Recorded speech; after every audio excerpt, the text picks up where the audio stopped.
نہیں وہ تو رانا ثناء اللہ نے کہہ دیا سرکار کی طرف سے، تو ان کی آواز زیادہ معتبر تھی نا کہ بھئی ہمیں حیران کیا اس نے، ہمارا نہیں خیال تھا کہ وہ، لیکن اس سرپرائز کا پولیٹیکلی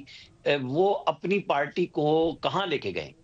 مشکلات میں اپنے لوگوں کو ڈالا ہے. ان کی لیڈرشپ 3 دفعہ آ کے اسلام آباد سے بھاگ چکی بھی ہے، وہ انقلاب کے دعوے لے کے یہاں پہنچے تھے. اب تو آخری دفعہ تو ان کی اہلیہ بھی ساتھ تھی، اور اب ان کو وہ ساری وضاحتیں وہ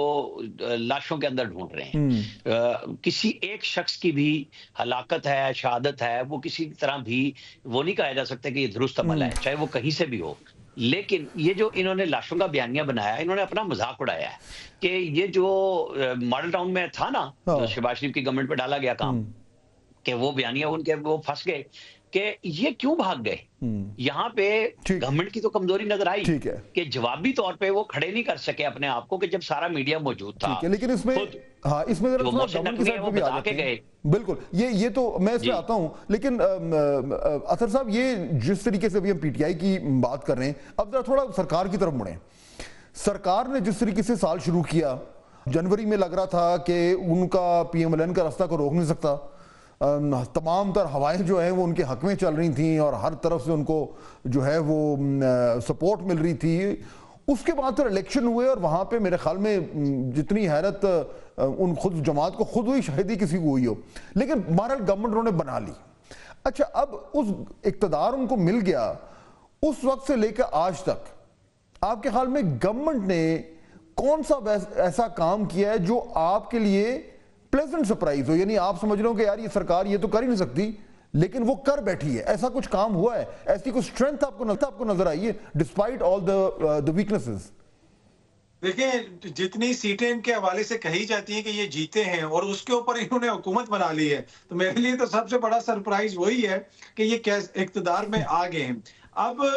حکومت ٹو بی آنیسٹ فی الحال کوئی کاؤنٹر نیریٹو ایسا دے نہیں سکی جس کے اوپر ہم یہ کہیں کہ جناب حکومت نے یہ کر دیا اور جس کی وجہ سے کچھ معاملات کنٹرول میں آ گئے. معیشت کے حوالے سے وہ دعوے کرتے رہے، بار بار کہتے رہے، پر ابھی تک کوئی چیز بھی ہمیں نظر نہیں آئی. آج ہم نے معاملات شروع کیے تھے کہ کوئی بہت بڑی انویسٹمنٹ آئے گی، اب اڑان پاکستان کے اوپر ہم 2024 ختم کر رہے ہیں، تو ہو سکتا ہے کہ 2025 میں کوئی ایسی چیز ہمیں نظر آئے جس سے ہم یہ کہیں کہ یہ حکومت نے ایسی چیز کی ہے جس سے سٹیبلٹی آئی ہے، سٹیبلٹی آ گئی ہے، میکرو اکنامک انڈیکیٹرز بہتر ہو گئے ہیں. مہنگائی کے جو مہنگائی میں ایکچولی کمی نہیں ہوئی لیکن مہنگائی کے اضافے میں کمی ہوئی ہے، تو ایک سٹیبلائزیشن ہوئی ہے. لیکن یہ کہنا کہ جی اکانومی ٹرن راؤنڈ ہو گئی ہے، وہ آئی ایگری وتھ یو، ایسا نہیں ہوا ابھی، it's too early for that. بالکل درست فرمایا آپ نے. وہ اب یہ ساری چیزیں، اور دوسرا حکومت کی کمیونیکیشن بھی مجھے عوام کے ساتھ کوئی اس طریقے سے نظر نہیں آئی. لگتا ہے کہ وہ کہیں نہ کہیں لیگ کرتے ہیں. وہ اگر کوئی کام اچھا بھی کر رہے ہوں تو اس کے اندر بھی وہ کوئی ایسی بات ہو جاتی ہے کہ جس میں وہ کوئی نئی چیز سامنے آ جاتی ہے. تو بہت سارے ایسے معاملات ہیں کہ جہاں پہ حکومت میں بھی میرا نہیں خیال کہ کوئی بھی حکومت ایسی ہوتی ہے جو یہ نہیں چاہتی کہ حالات بہتر ہوں، ملک میں انویسٹمنٹ آئے، ہماری عوام کے ساتھ تعلقات بہتر ہوں، پر فار سم ریزن حکومت ایک پولیٹیکل نیریٹو میں لیگ کر رہی ہے. اور اس کی بنیادی وجہ مجھے جو لگتی ہے، آپ کو پلیزنٹ سرپرائز نظر نہیں آ رہی؟ مجھے کوئی پریزنٹ سرپرائز نظر نہیں آ رہا. اپنے ان کے اتحادی بھی ان کو فارم 47 کے تانے دیتے ہیں، کم از کم وہ تو چیز یہ ان آرڈر کرے نا. زرداری صاحب ووٹ لیتے ہیں نون لیگ کے اور تانے مارتے ہیں بلاول صاحب نون لیگ کو، تو وہی انہوں نے اس کو بھی ٹیکل صحیح طریقے سے نہیں کیا. اچھا عامر صاحب، اب آ جائیں ذرا دوسری سائڈ پہ. میں یہ جاننا چاہتا ہوں کہ جہاں سے سال شروع ہوا اور جہاں ختم ہو رہا ہے، اس میں کس نے اپنے واقعات اور معاملات کو بہتر کیا اور کون زیادہ کمزور پوزیشن پہ یہ سال ختم کر رہا ہے؟ تو اگر ہم سرکار کا پہلے اگزامپل دیں، جہاں پہ سرکار کھڑی تھی، اور میں اس میں عامر صاحب اسٹیبلشمنٹ کو شامل کر رہا ہوں، جہاں پہ وہ جنوری میں کھڑے تھے اور آج جہاں پہ 31 دسمبر کو یہ سال ختم ہو رہا ہے، اس سال میں آپ کے خیال میں سرکار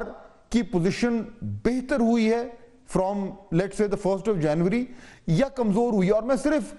اقتدار پہ گرفت کی بات نہیں کر رہا، میں بات کر رہا ہوں perception, long term perception, stability, لوگوں کا ان کے حوالے سے جو تاثر ہے، اور آف کورس جو ایک ہارڈ پالیٹکس میں اقتدار کے اوپر گرفت. ان تمام فیکٹرز کو سامنے رکھیں، سرکار از ending the year in a better position یا کمزور ہو کے ختم کر رہی ہے؟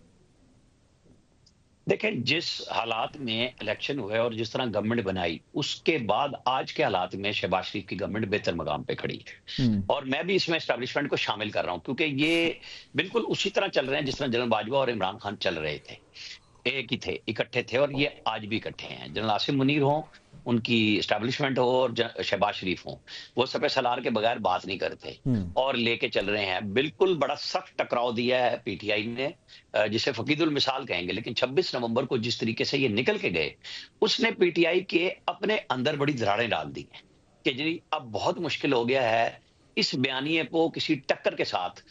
ٹکرانا اور پھر اس میں کامیابی حاصل کرنا، یعنی اسٹیبلشمنٹ کو گھٹنوں کے بل لانا۔ اب ان کی تمام تر امیدیں اس امریکہ سے وابستہ ہیں جس کی بنیاد پہ اس کو جو سنا کے کوسنے دے کے انہوں نے اس کے خلاف بنا کے ایک پروپیگنڈا کر کے اپنی پاپولرٹی حاصل کی تھی۔ اب سارے کا سارا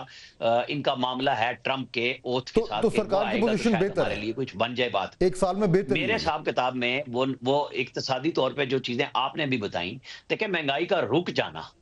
اس کی کمی